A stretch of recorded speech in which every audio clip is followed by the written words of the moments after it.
Okay, today we finish our series on the Pentateuch, which has turned out to be our longest series on record. And to celebrate its completion, we will be enjoying lunch together after the service. And I won't make you wait. This will be a little shorter than usual, but not super short, but a little short. So our task today is to take the principles we have learned about applying and understanding Old Testament laws to this passage we've been talking about in Leviticus 19:28 that forbids the ancient Israelites from marking their bodies with tattoos. Does this law still apply to Christians under the new covenant? Why or why not? And if so, how? In other words, would it need to be recontextualized? Hopefully you're familiar with that word as we've been using it. And lots of Christians have tattoos, and so how should we think about this? It's a popular question these days, as evidenced by this favorite cartoon, which I think I've showed before. So, by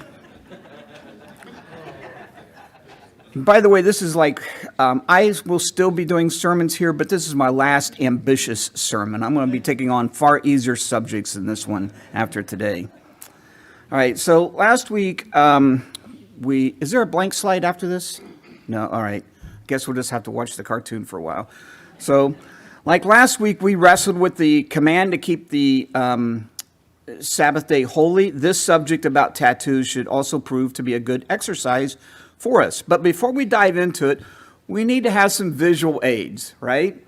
Proverbs 30 points out that fire is never satisfied. It never wants to stop. It just won't stop on its own. And if allowed, it will just go on and on, consuming everything in its path.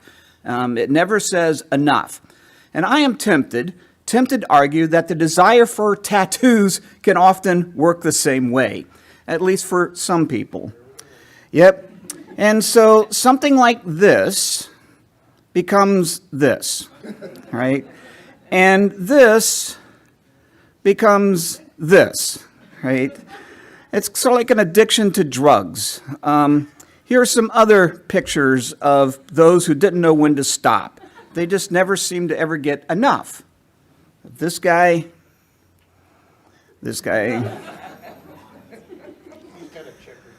Yeah. And we have this guy. And this is really weird.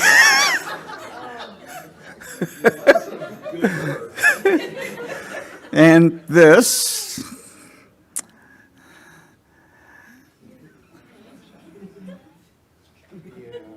Notice the split tongue. And the split tongue here. And this is disturbing on many levels.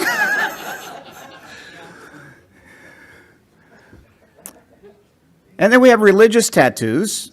This is because not everything is about glorifying death, demons, and the forces of darkness. So we have these actually are pretty good artwork here. And on the arms. And then this is kind of interesting because I don't know if you can read it, but the reference is to 1 Corinthians 6:19. And the irony here is that the verse is about your body being a temple of the Holy Spirit and that you're to honor God with your body. Thought that was interesting. And this is how it all gets started. That's how it all gets started.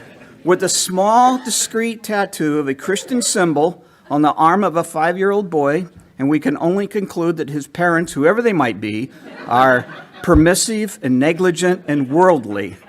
And so this is Winston today and Winston 15 years from now.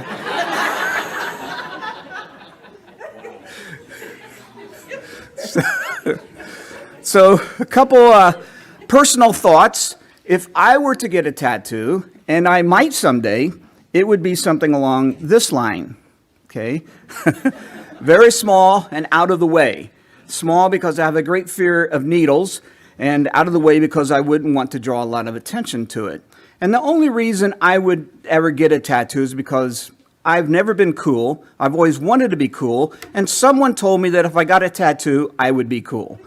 And although I've used that advice on other things, it never worked out that well. But so a tiny one on the foot. So Wendell today and Wendell 10 years from now. Or more likely, if I don't keep up my bicycling, I'll look more like this. So with all, all the tattoos. Yep. Okay, so here's that passage in Leviticus 19, and it's the only place in the Bible where tattoos are even mentioned. You are not to make gashes on your bodies for the dead or put tattoo marks on yourselves. I am the Lord. Now, if this command or something like it is repeated in the New Testament, then as we know, that would settle the question. We wouldn't need to talk about it any further. Whether we understood the reason for it or not, we would be conscious bound to obey it as one of the terms or conditions of the new covenant. But it isn't mentioned in the New Testament. And it doesn't appear to belong to any category of prohibitions either. For instance, we have all sorts of disturbing sexual perversions in Leviticus 20 that are explicitly condemned. And even though they are not specifically mentioned in the New Testament, we can safely conclude that they are nonetheless forbidden under the heading of sexual immorality, which is mentioned often. But it doesn't seem that tattoos fit under some larger heading like that. It's possible that the New Testament or exhortations to recognize your body as something that belongs to God might apply to this question of tattoos, but that's about as close as it gets. In addition to this, since most of the commands of the New Testament deal with how we are to treat others, well, we'd have to acknowledge that really no harm comes to anyone else if you get a tattoo.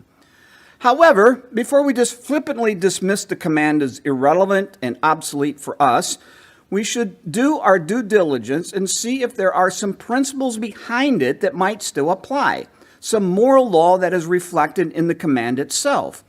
And this has been one of those bigger principles, as you will remember, that we have stressed over and over in this series. Even if we conclude that the letter of the law is no longer binding, there might still be some application of the spirit of the law. And the key to getting a handle on any moral principle behind a command is to determine the best we can the purpose for that law in the first place, whatever that law may have been. Sometimes the Bible will actually tell us the reason for it. Sometimes the reason will be obvious. Other times we kind of have to work at it, look at the context, do some research, figure out what kind of a law it is, and so on. And even then, there will be times when we'll be left with just speculations, leaving little to go on when it comes to any deeper principles that we might try to apply. Okay, we've talked about this. Does all sound familiar so far? All right, so does the Bible give us state a reason for prohibiting tattoos? Well, no, nothing is said about it. Okay, so next question. What kind of a law is it? Maybe that will offer us some help. Is it a civil law? Well, no, has nothing to do with regulating how people are to get along with each other as a nation, and there are no penalties for violators and none of the other elements that we find in civil laws. Is it a ceremonial law? Well, it doesn't appear to be. If so, it's hard to see how that could be the case. Well, it must be a moral law then. Well, possibly, but not sure how this is the case either. Moral laws, as we noted, are essentially commands to imitate God's righteousness, and they are rooted in his unchanging character, and it's difficult to see how getting a tattoo would infringe on that, but maybe. So these popular categories don't seem to offer much help, at least at the moment, but we still have a couple useful tools left. The literary context of the command and the historical context in which it was given. So they might provide some insight on why God prohibited tattoos for the ancient Israelites. So let's start with the literary context. We'll read a few verses before it and a few verses after and see if we find anything helpful, if there's a train of thought or a common theme. You are not to eat anything with blood in it. You are not to practice divination or witchcraft. You are not to cut off the hair at the sides of your head or mar the edge of your beard. You are not to make gashes on your bodies for the dead or put tattoo marks on yourselves. I am the Lord. Do not debase your daughter by making her a prostitute, or the land will be prostituted and filled with depravity. Keep my Sabbaths and revere my sanctuary. I am the Lord. So there doesn't really appear to be a common theme here. We simply have a variety of different commands being listed together one after another, and this would be actually the case for that whole chapter. The only reason God gives for these laws to be obeyed is, I am the Lord. And this takes us back actually to verse 1, where God tells his people to be holy because he is holy. Even as God is set apart from all the other deities, so they are to be set apart from their neighbors who serve those deities. And so this might be a clue. Part of what this being set apart might consist of could involve the not decorating of one's body with artwork, graphics, and images, and that sort of thing. Their pagan neighbors did this. And so the Hebrews were told that in this they were not to look like them. There are a number of laws like this intended to differentiate the Israelites from the other nations. We've talked about this. It's all part of setting them apart from the world so that they can be a witness to the world. The Hebrews worshiped differently, ate differently, treated each other differently, observed the rhythm of the week differently, and looked differently. And this seems to be at least part of the purpose for the prohibition in verse 27 regarding the trimming of one's hair or beard. So what about the historical context? Getting ahead of myself here. Well, that's okay. What do we know about tattoos in that region during that time period? Well, this might provide some insight as well. We do know some things, but we don't know a lot. In regards to the ancient Egyptians, it looks like tattoos were not a common thing for men, but they were for women, or I should say for certain women, namely prostitutes and others who wanted to advertise themselves as promiscuous and available. And so this might be something the Lord wanted his people to avoid as well, the association tattoos had with sexual immorality. And if you will remember, that was one of the commands that actually followed about not offering your daughter in this way. In other nearby cultures, men would often sport tattoos depicting mythological animals and cosmic beings and deities and so on, and tattoos were often used to publicize the religion of one's people or tribe. And we also know that kings would sometimes get tattoos that would honor certain deities, and this so that the deities would bless his nation and protect it.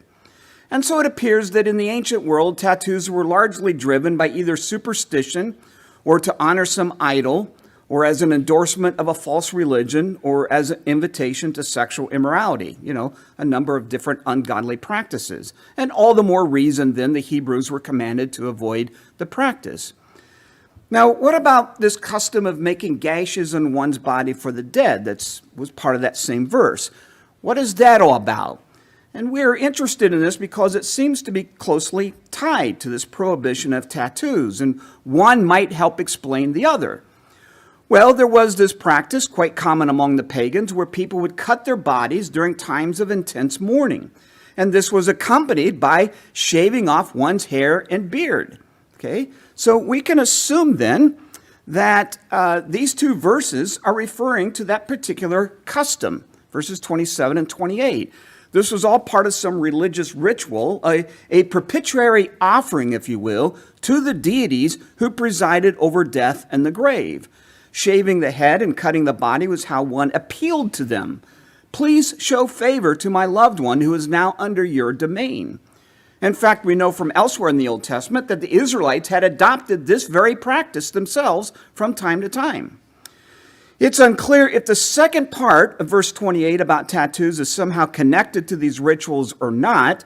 If so, we could assume that the tattoos depicted images that either honored the domain of the departed or the deities who now presided over them. So all this background here is somewhat helpful. It gives us at least a sense of why God didn't want them to get tattoos.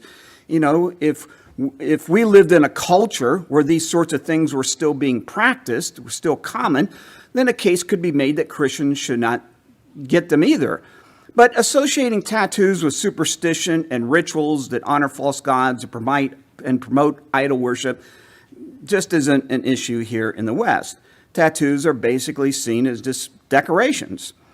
Except, of course, in gangs, like in the motorcycle gang Hell's Angels, tattoos have a lot of significance among those sorts of things. In fact, the women there get tattoos that say property of Hell's Angels, so it's more than just decoration.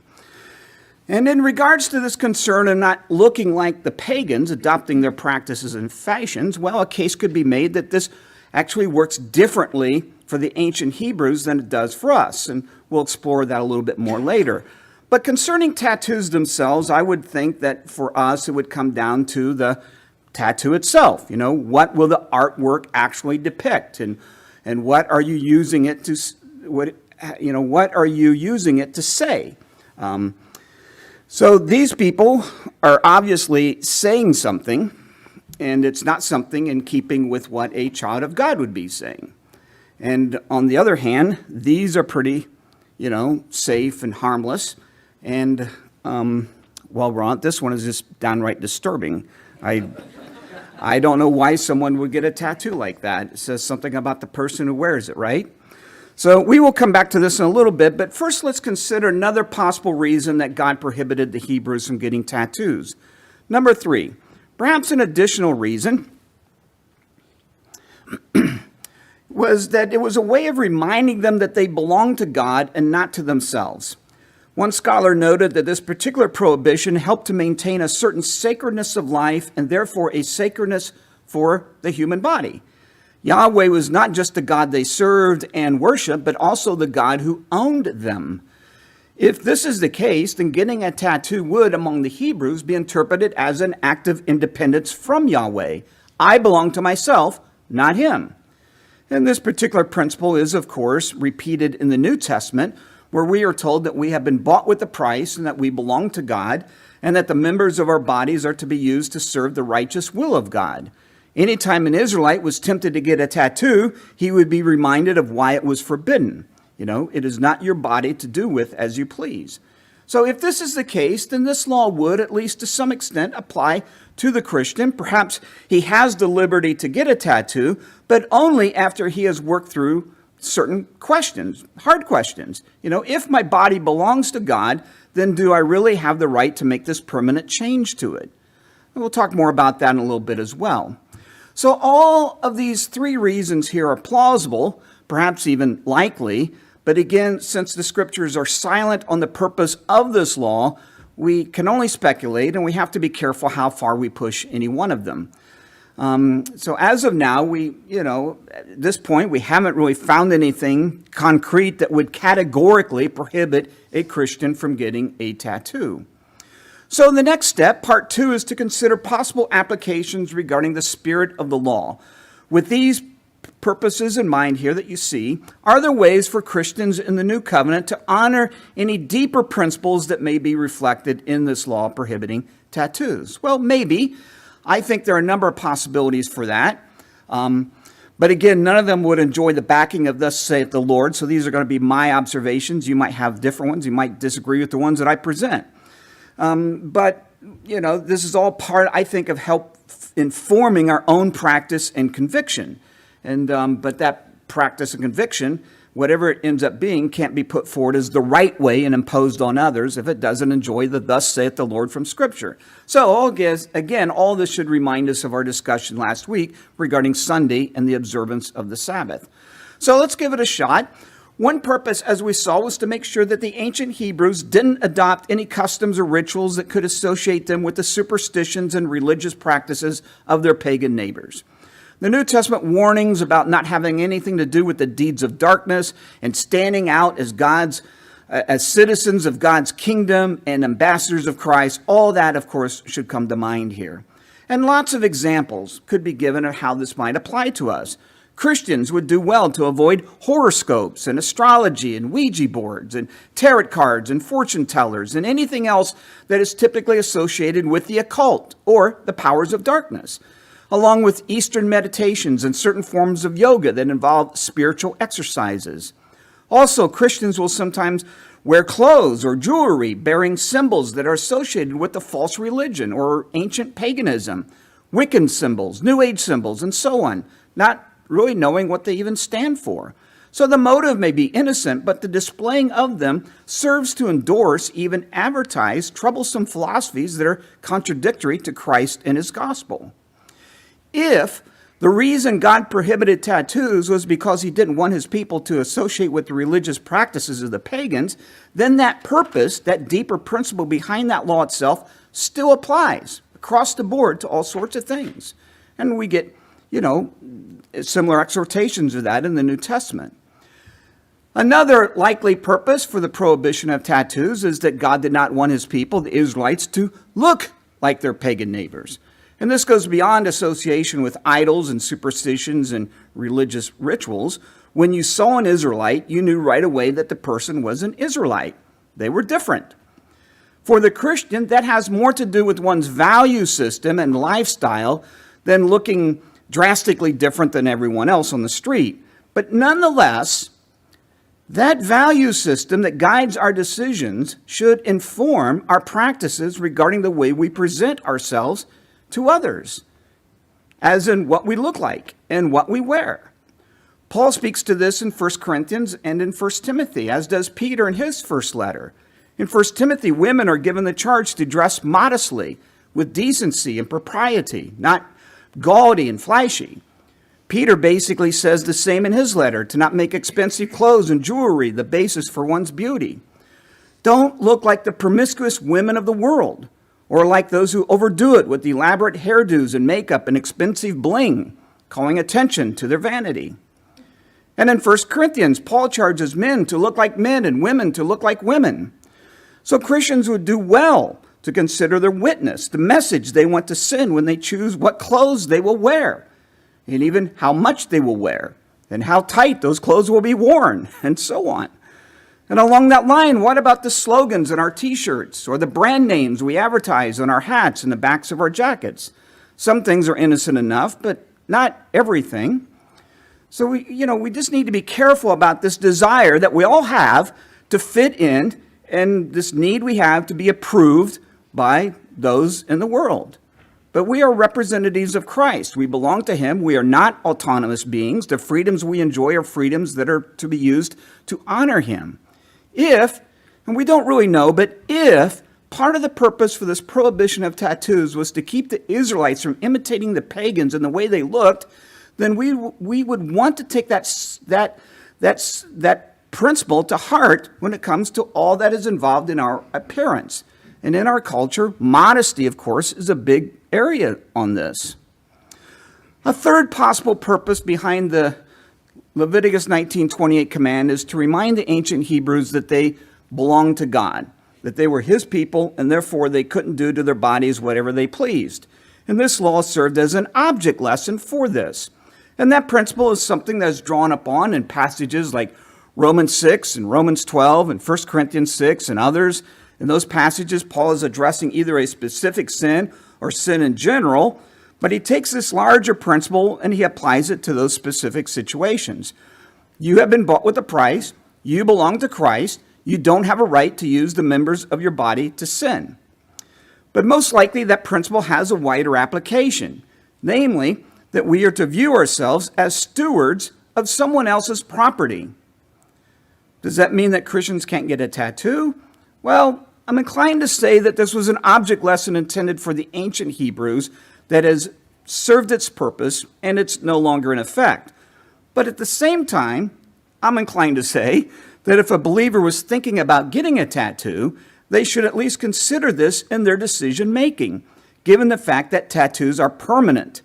One needs to think through that carefully and be sure that his or her conscience is at peace on the matter.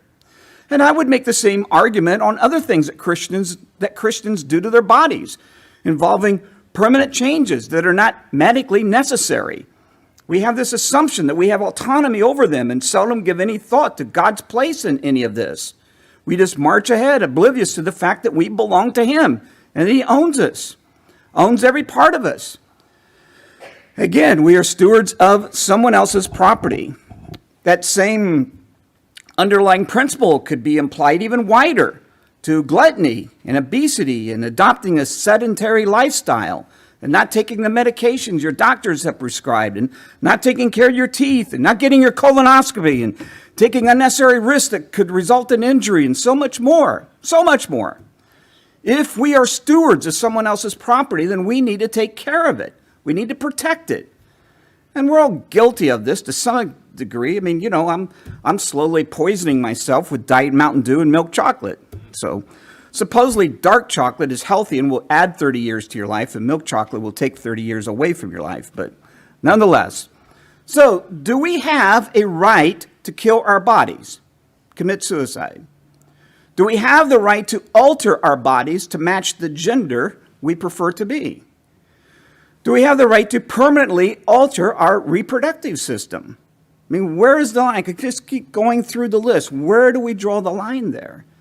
So I would just encourage us, let us not be like the Gnostics who regarded the human body as spiritually irrelevant and inferior, separating it from the person, reducing it to just a mechanism that served the needs and desires of one's mind and emotions. I think this matter of ownership even has bearing on the subject of cremation. But that's way too emotional and explosive for me to venture into now. But I will someday. There's a lot about that I'd like to say. The question, I think, comes down to the extent, the weight, or the degree that this truth, I belong to God and He owns me, bears on all sorts of decisions. And we will all probably land on different places on that spectrum.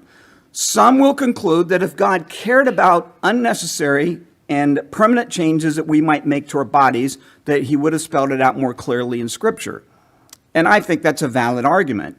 And they will tend to be more lenient on this. Others will conclude that God expects us to recognize that this principle, that He owns us, applies across the board to everything, and that He doesn't need to list out all the examples. And that's a good argument. And these people will tend to be more restrictive. Others will fall somewhere in between. And this brings me really to the main point, and it was the same point that was pressed last Sunday. When we have a disputable issue, things are not as clear as we would like from the Scriptures, it then becomes a matter of personal conscience. But at the same time, we have to do our due diligence and inform our conscience. We have to work it out with, the best we can, good arguments, good reasoning and sound hermeneutics and so on. Not be flippant about it. And this, of course, applies to the question of tattoos. If you have resolved it in your own mind, whatever that is, then don't let others bully you into their conviction and practice. And likewise, you can't bully others into your conviction and practice. But we all have to remain open on this, teachable, willing to adjust, and perhaps even change our views in time. Finally, there is the matter of wisdom. If your conviction allows you to get a tattoo, well, there might be reasons not to, at least during this particular season of your life. All things may be permissible, but not all things are profitable, to use the words of Paul. And a lot of this will depend on what the tattoo will look like and what it depicts and says and how big it will be and where it will be and so on. So, as you know, a tattoo could affect employment. Any job where you are representing the company to the public might be hard to get if you have visible tattoos on your face and neck, especially. This might seem unfair, but again, they are hiring you to represent them, and they have the right to decide what that representation will look like. And this would be something that many churches and Christian organizations would be concerned about as well. Along this line, any short-term mission trip that you might be interested in could be affected. This was actually an issue when we took a team of our youth group kids down to Mexico many years ago. My sister, who lives there, she led the endeavor. She was very clear about this during our orientation on the first day. The people we came down to serve and present the gospel to will shut us out if we are sporting tattoos. And this because in their culture, tattoos are associated with gangs and criminals, the very opposite of the image Christians want to portray. Now, fortunately, our youth group members were not all tattooed up. We just had one person who had a dragon on her arm. So here we are in Mexico in the middle of the summer, as hot as you could imagine, and she has to wear long sleeves the whole time. So obviously, if you do proceed in getting a tattoo, think very carefully about where you put it, how big it will be, and so on. And I don't think these folks here have thought about that. They're all making a statement, right? Would you want any of them to be your tax consultant or your financial advisor or your insurance agent or be one of the nurses at your next surgery or serve your table at Applebee's? I mean, even this guy, would you want your kids to play with him? I mean, really?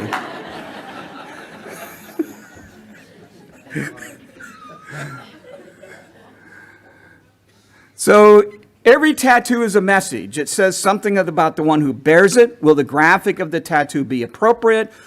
Will the location of it be distracting? Will the size of it be distracting? What limitations might result from getting it? Will it in some way identify you with the ways of the world that would harm your witness? Is your spouse on board? If a minor living at home, are your parents agreeable? This principle that we belong to God, have you worked through that? And most important, why? What's driving this desire? But when it's all said and done, as stated earlier, there are good reasons to say that this passage in Leviticus 19, as stated, isn't binding on Christians. It doesn't appear that there's anything in the New Testament that would prohibit this practice either, and so I would argue that it does come down to a matter of personal conviction. So personally, my own struggle, just to show my cards here, on this question is, it comes down to how much autonomy a Christian actually has over his body. This is the thing I wrestle with. And I tend to give that argument some weight. Do I really have this right? It contributes to my thinking on everything from vasectomies to cremation to skydiving to tattoos and more. I don't have any hard convictions about these things, but I do have doubts about whether I, as a steward of someone else's property, have the right. And that's where I'm stuck. It's actually on Romans 14:23. Not Leviticus 19, but Romans 14. There, Paul is addressing disputable matters like the privilege of eating certain foods. And he says this, "Blessed is the one who does not condemn himself by what he approves." Very important. "But whoever has doubts is condemned if they eat, because their eating is not from faith. And everything that does not come from faith is sin." So unless I get this resolved in my own mind, I probably won't end up looking like this after all. Maybe the pot belly, but not the tattoos or the beard. Okay. All right. So was any of this helpful? Beard.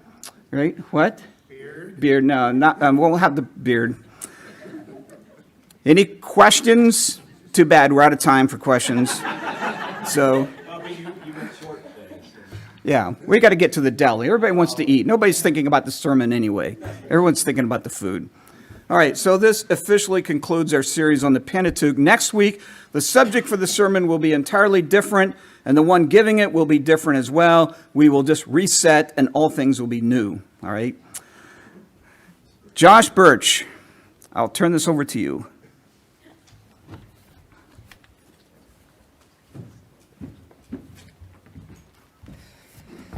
All right. Well, thanks, Wendell, for the time you put into that. As someone who has a tattoo and has plans to get another, this is an area I've done some thinking on, and I would agree with really what Wendell said. I think especially important is considering the verse in the context of the surrounding verses, and I would maybe throw verse 31 in there as well as something to consider, just in terms of what is this passage addressing. And I would also echo what Wendell said about, I think we do need to be asking and wrestling with the question of how much autonomy do we have over our bodies. But I think that is that question is largely separate from what this verse in Leviticus is addressing.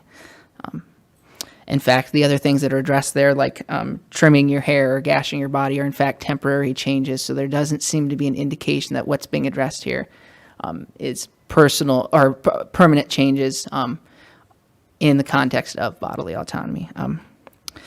But so the good news is the series on the Pentateuch is now over, and all God's people said, and we're about to go eat. So we are going to close with these these words from Numbers. "The Lord bless you and keep you. The Lord make his face to shine upon you and be gracious to you. The Lord lift up his countenance upon you and give you peace." You're dismissed.